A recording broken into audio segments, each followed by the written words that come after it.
The marriage was a lie.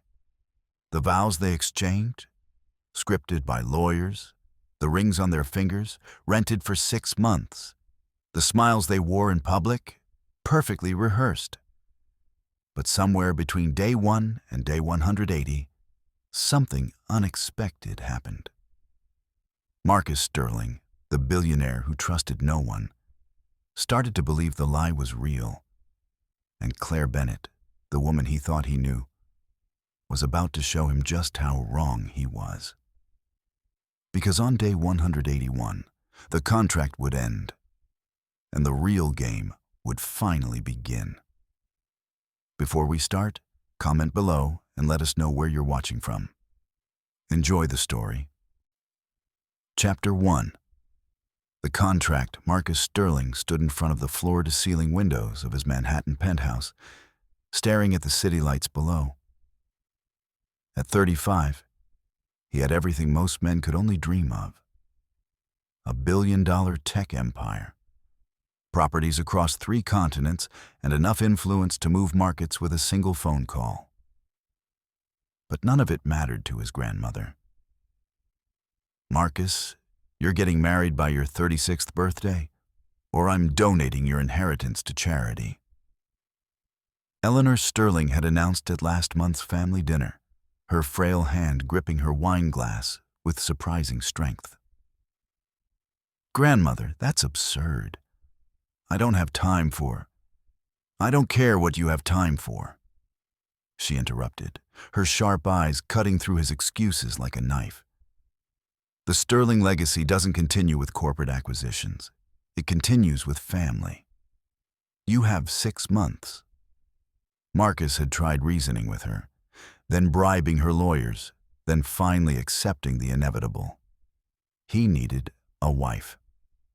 But Marcus Sterling didn't do anything conventionally, which was why he was now meeting with James Morrison, the city's most discreet attorney, who specialized in unusual arrangements.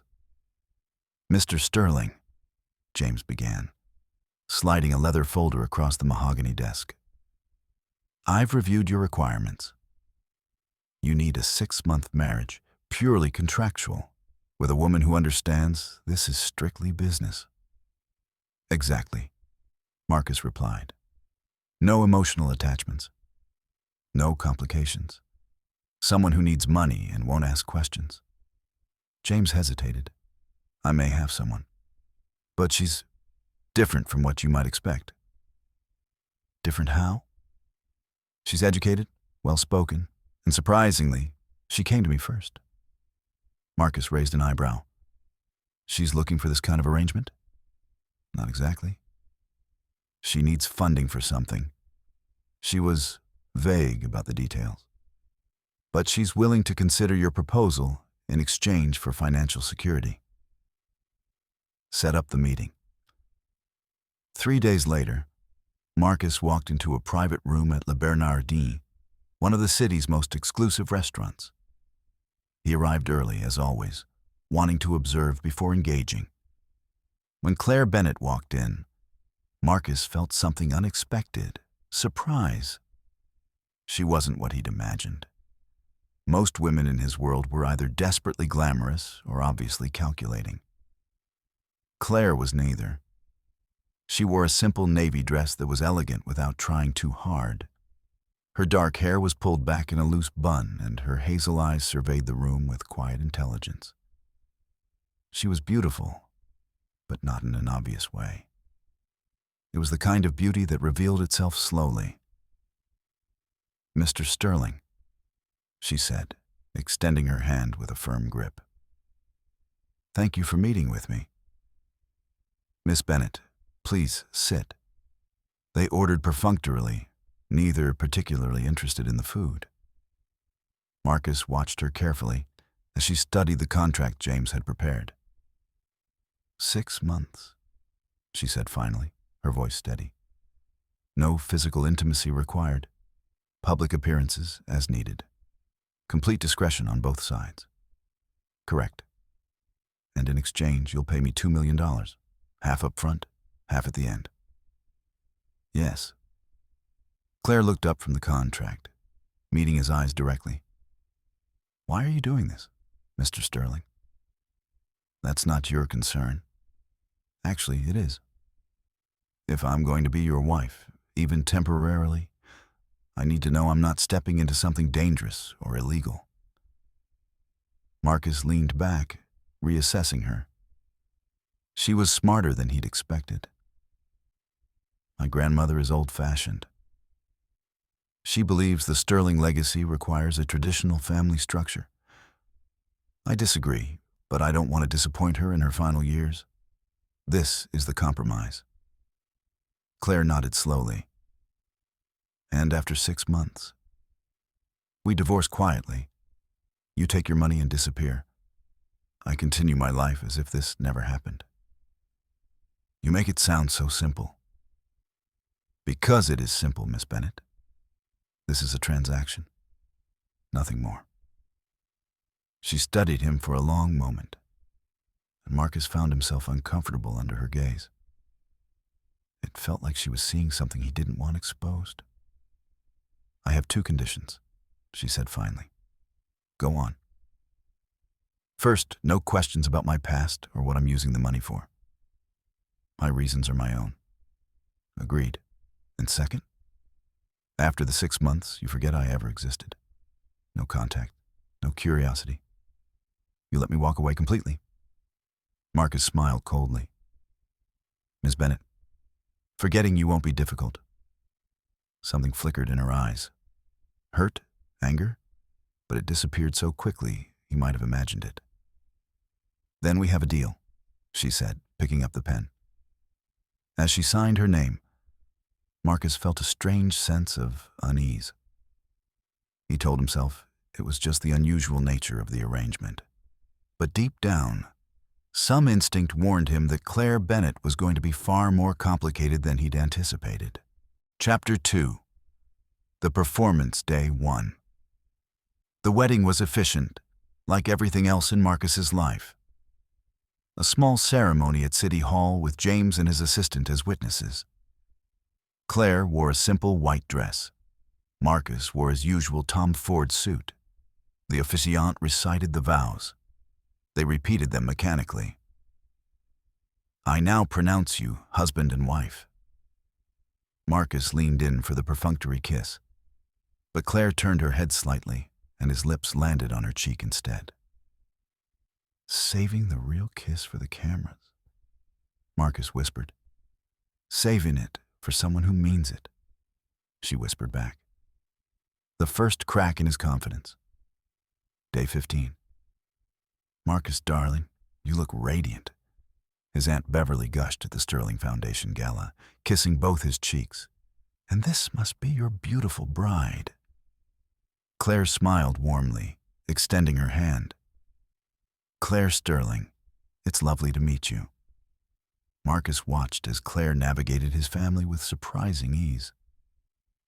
She remembered names, asked thoughtful questions, and charmed even his most critical relatives. "She's wonderful, Marcus," his grandmother whispered, squeezing his hand. "I knew you'd find someone special." Marcus felt an unexpected twist of guilt. Eleanor looked so genuinely happy. "How are you so good at this?" Marcus asked later in the car, loosening his bow tie as their driver navigated through Manhattan traffic. "At what?" "Playing the part. You had my aunt eating out of your hand." Claire looked out the window. "Maybe I'm not playing, Mr. Sterling. Maybe this is who I actually am. It's Marcus. We're married, remember? Are we? Or are we just 2 people who signed a piece of paper?" He had no answer for that. Day 45.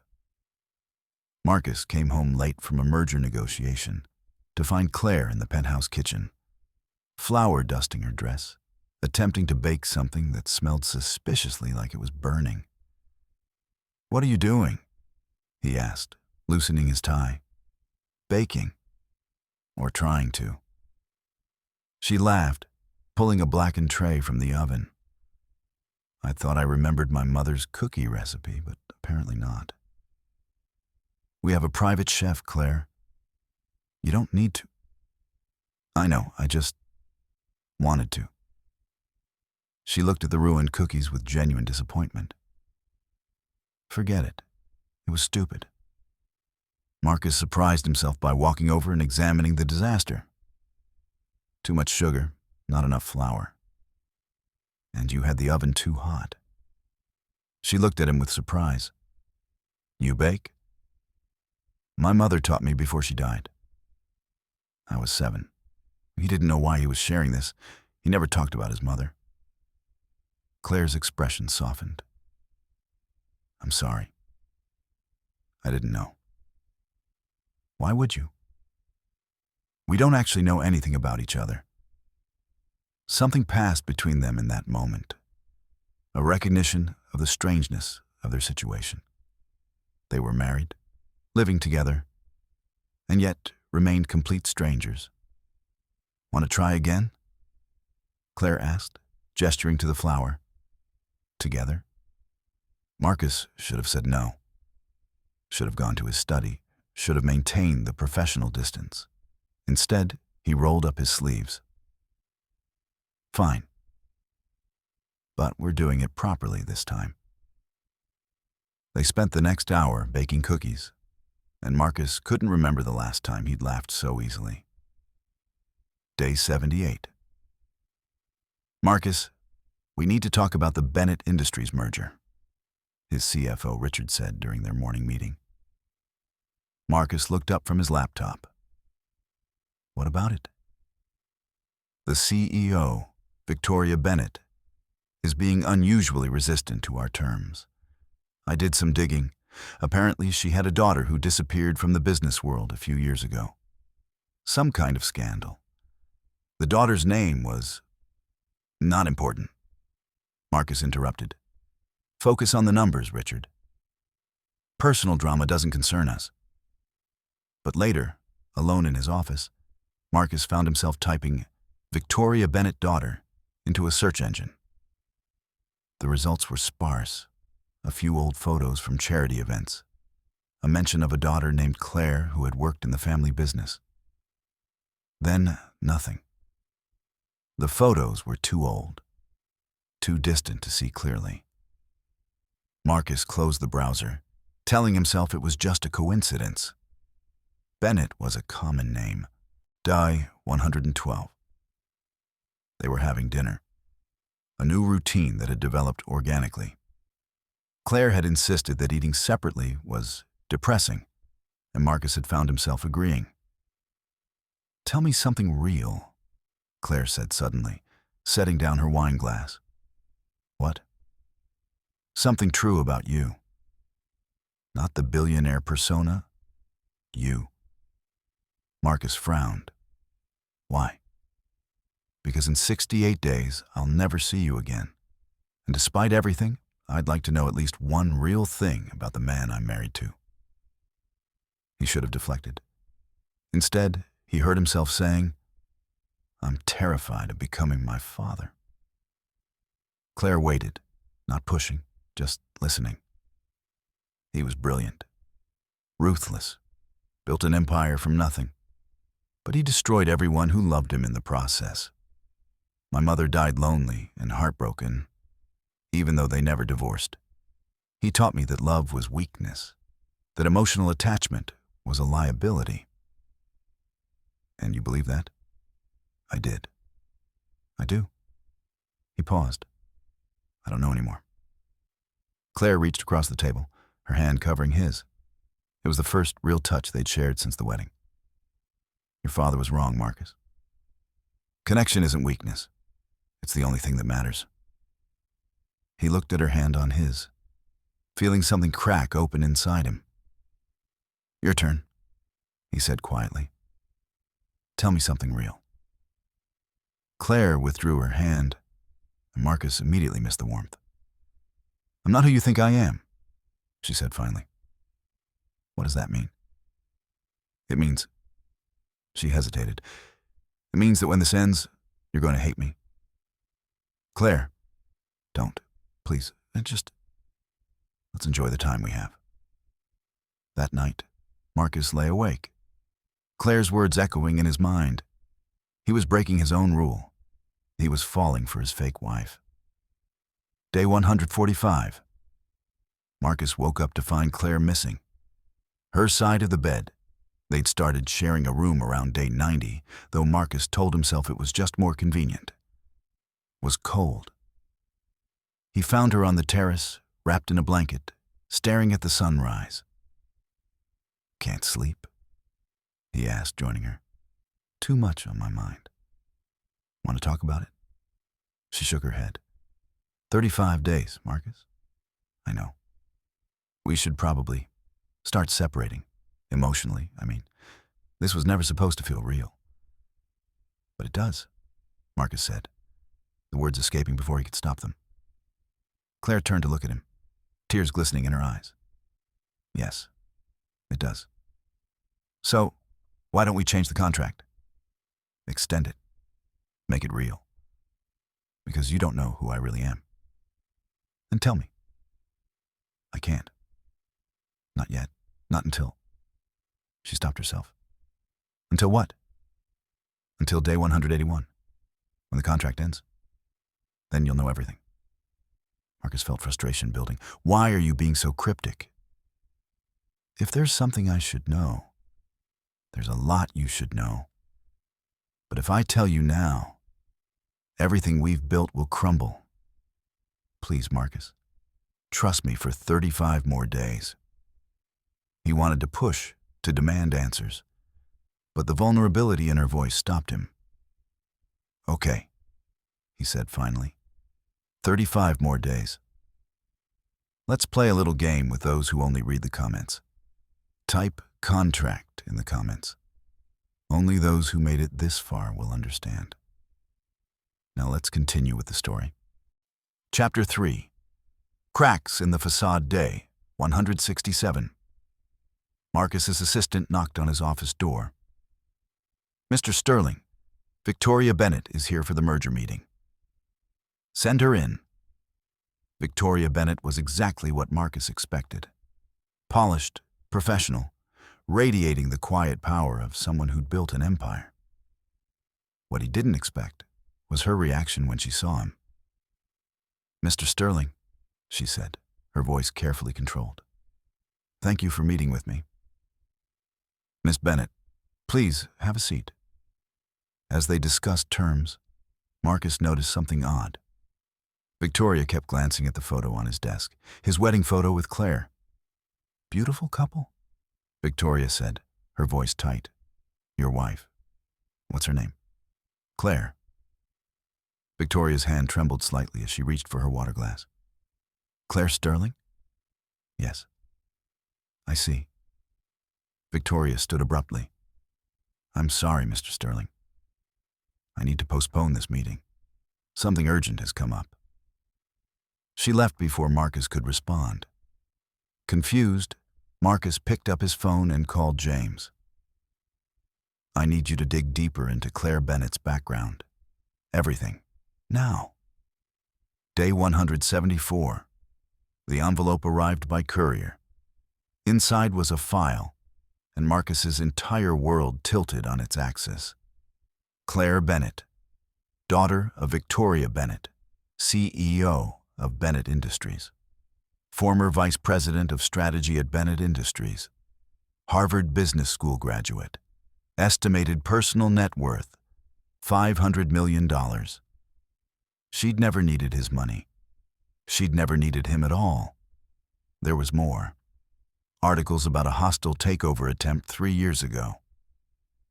Claire had been forced out of the family business by a corrupt board member who'd framed her for embezzlement. She'd been cleared eventually, but the damage was done. She disappeared from public life. And now she was back, living in his house, married to him. But why? Marcus thought about the Bennett Industries merger, his company acquiring hers. And suddenly, everything made horrible sense. She'd been using him. The entire marriage was her way of getting close to his business operations, of gathering information about the merger, of protecting her family's company. Every smile, every touch, Every moment of vulnerability. All calculated. All lies. Marcus felt something inside him break. Day 180. Their last night as a married couple. Marcus had said nothing about what he'd discovered. He wanted to see how far she'd take the deception. Claire made dinner, something she'd started doing on special occasions. She wore the blue dress he'd once said he liked. "Tomorrow," she said softly, "we'll sign the divorce papers. You'll be free. And you'll be $2 million richer." She flinched at his tone. "Marcus, what's wrong?" "Nothing. Just thinking about how convincing you've been." "Convincing? The perfect wife act. You almost had me fooled." Claire's face went pale. "What are you talking about?" Marcus stood, pulling the file from his briefcase and throwing it on the table. "I know who you are, Claire. Or should I say, Claire Bennett, heiress to the Bennett Industries fortune." She stared at the file, her hands shaking. "Marcus, let me explain." "Explain what?" "How you manipulated me. How every moment between us was a lie. How you were using me to spy on my company. It wasn't like that." "Then what was it like, Claire?" Marcus's voice was ice. "Tell me." "I'm dying to hear the truth for once." Tears streamed down her face. "You're right. I lied about who I was. But everything else, everything we shared, that was real. I don't believe you. 3 years ago, I lost everything," Claire said, her voice breaking. "I was accused of crimes I didn't commit. My reputation was destroyed. My family's company was on the verge of collapse because of corrupt board members." She took a shaky breath. "When I heard you were planning to acquire Bennett Industries, I panicked. I thought if I got close to you, I could convince you not to destroy the company my family built. So you married me. Yes. At first, that was the only reason. But Marcus, somewhere along the way, it became real. I fell in love with you." "Don't." Marcus's voice was sharp. "Don't you dare say that." "It's true. The contract marriage was supposed to be simple. I was supposed to stay detached. But you made it impossible. You had 6 months to tell me the truth, Claire." 6 months. "I know. And I was going to. Tomorrow. On day 181, when the contract ended, I was going to tell you everything. I was going to give you a choice. Knowing who I really was. About whether you wanted to continue this. How convenient that I found out first. Marcus, please." "The merger is moving forward," Marcus said coldly.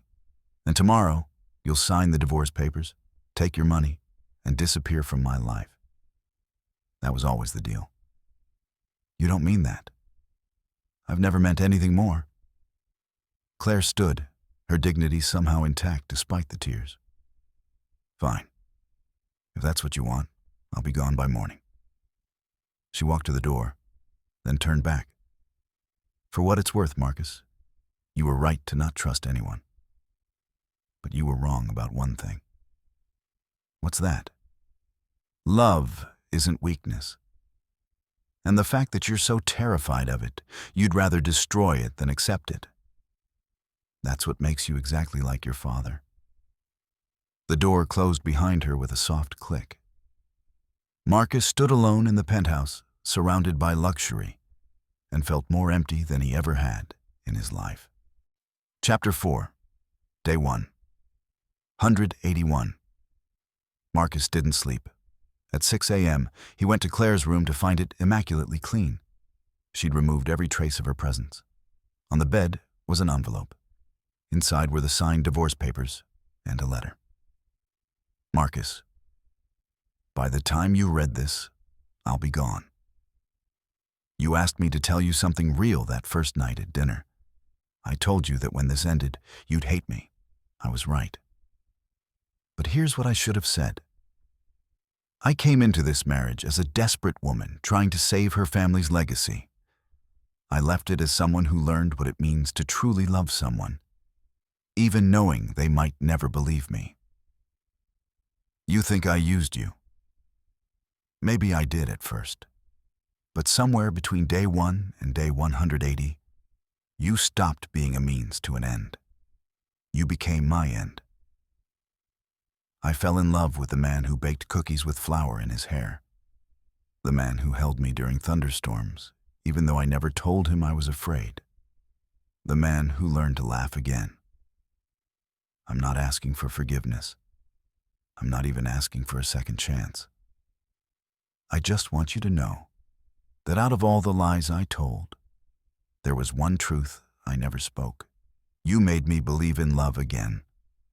And for someone who thought they'd lost that forever, that was a gift.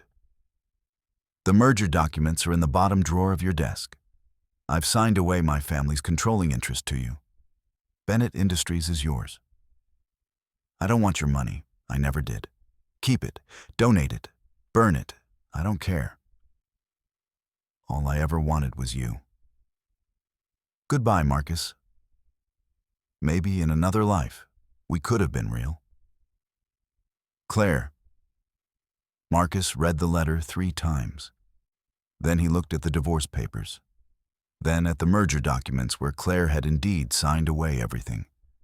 She'd sacrificed her family's company. For him, and he'd called her a liar and thrown her out. Marcus grabbed his phone, dialing her number. Disconnected. He called James. Find Claire Bennett. Now. Sir, Now, James. It took 4 hours. James finally called back. She's at JFK. Flight to London leaves in an hour. Gate 42. Marcus didn't bother calling his driver. He grabbed his keys and drove himself, breaking every speed limit. He abandoned his car in the loading zone, running through security, his name and money opening doors instantly. Sprinting through the terminal. Gate 42. Boarding had begun. And there, in line, was Claire. She looked smaller somehow. Fragile. Claire! She turned, her eyes widening in shock. Marcus pushed through the crowd, definitely violating multiple airport protocols, reaching her just as she was about to hand her ticket to the gate agent. Don't, he said, breathing hard. Don't get on that plane. Marcus, what are you doing here? Being an idiot, being scared, being wrong. He took her hands. I read your letter. And I realized something. You weren't the only one lying, Claire. I lied to myself for 180 days, telling myself this was just a contract, that I wasn't falling in love with you. Her breath caught. I lied when I said forgetting you would be easy. I lied when I said this was just a transaction. I lied when I said I didn't need anyone. Marcus, I'm terrified, he continued. I'm terrified of becoming my father, of loving someone and destroying them. But I'm more terrified of never taking the chance. Tears were streaming down Claire's face now.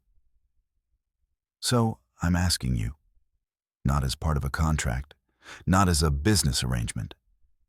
I'm asking you, Claire Bennett, the woman who taught me how to laugh again. Will you give me a second chance? The merger. Canceled. Bennett Industries stays independent. I'll even help you clean out the corrupt board members if you want. My lies were no worse than mine. We both came into this pretending. But somewhere along the way, we stopped pretending. At least I did. Claire looked at the ticket in her hand, then at Marcus, then back at the ticket. If I stay, she said slowly, this time we do it right. No contracts, no time limits, no lies. No lies, Marcus agreed. Just us. Figuring it out together. I'm difficult when I'm not pretending, you know? I'm opinionated and stubborn, and I'll challenge you constantly. Marcus smiled. Really smiled, the way he only did with her. Good. I'm counting on it. She dropped the ticket. He pulled her into his arms. And there, in the middle of JFK Airport, with curious travelers streaming around them, Marcus Sterling kissed his wife for the first time with complete honesty. "Take me home," Claire whispered against his lips.